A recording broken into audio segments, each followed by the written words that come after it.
Hello, this is Jose again, and today I'm gonna introduce my vision of creating a sports company that is going to be helpful for the expansion of the game. The main purpose of this speech is to help everybody understand what are the cons and pros of baseball all over the world and how it became expanded to Latin America and how the game went through a lot of processes that somehow help players develop their skills and also learn about the ethics of the game. To start, I want to introduce it by saying that baseball is a global sport. It became global as Cuban players came to the United States and they were students in the country. They learned about the game back in uh, 1880s. And as they returned to their hometown, which is Cuba, they were able to take the utensils or the baseball equipment and start playing the game in their country.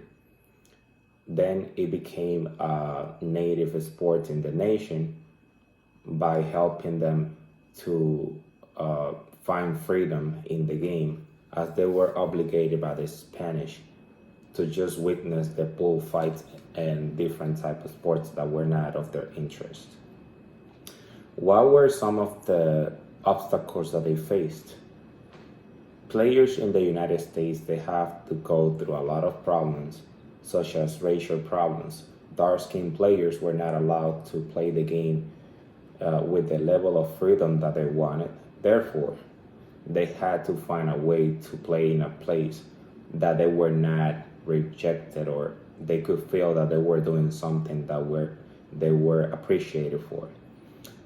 As they started visiting Cuba, they were able to feel that the love for the game was more meaningful for them, and they were able to play the game in a different nation, which was providing them with more, with a sense of security and love, differently than the United States.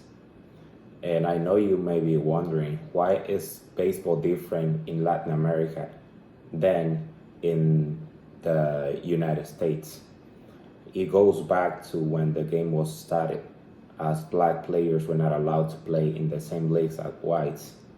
And as they found that other countries were playing the game, most of them decided to leave the nation and play overseas. That's how baseball became a little different in Latin America than in the United States. And the vision of my company is to pretty much make everybody aware of what were the consequences of the racial problems in the United States and how baseball became the main sport in Latin America over soccer and other sports that were considered to be of more importance. So as they started playing in another country, and Latin American people started to play more the sports, there were two things that were discovered by Americans, and it was that the ethics and the work ethic, on the other hand, of the game was a little different, as practice was more intense, and the racial problems were nowhere to be found in those countries, which helped them avoid having social controversies to play the game that they wanted. For that reason, when you see countries that started playing baseball years before, actually after the creation of the game, and that they are able to perform sometimes at a higher level, that makes you understand how impactful the strategy implemented in Latin America differs from the one in the United States.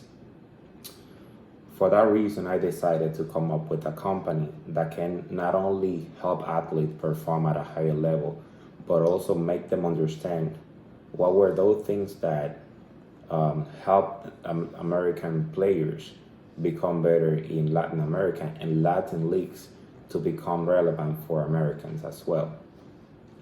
The first point is that there was more diversity, which allowed them to play without having to consider racial problems. On the other hand, United States took a long time to allow black people to play the game. The other thing that we can find that you will be able to find in my company is that the same work strategy that is implemented in Latin America that I was able to be part of, and then combining it with the experience that I gained playing college here in the United States, I will be able to provide a combination of both that would allow people not only to play the game as they were taught here in the nation, but also to learn about the Latin American culture on regards of the way that they play baseball.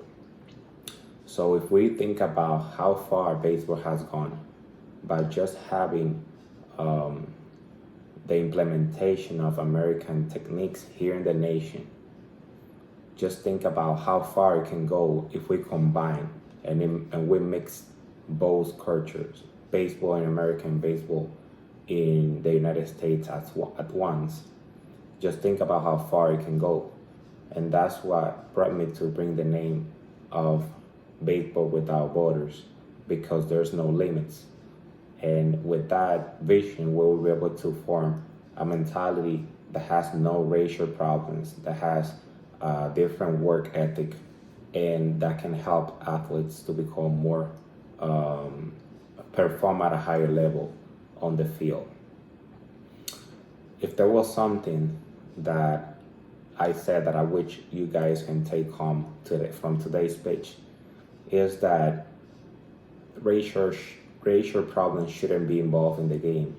And also that if we can play the game and be able to, and we become able to play the game in a way that we don't have to think about any problems off the field, I think we would be able to be better baseball players. But when we combine that with the knowledge of the management, which is my area of performance, my area of preparation, sports management, when we combine the business part with the ethics and the techniques found in America and Latin America, I think the game can go way further than it has gone so far. For that reason, tonight, I want you to take this message.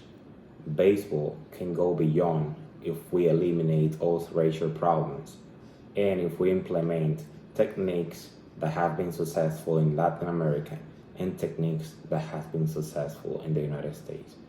I really appreciate your time, and I hope that this video can help you learn more about this baseball vision.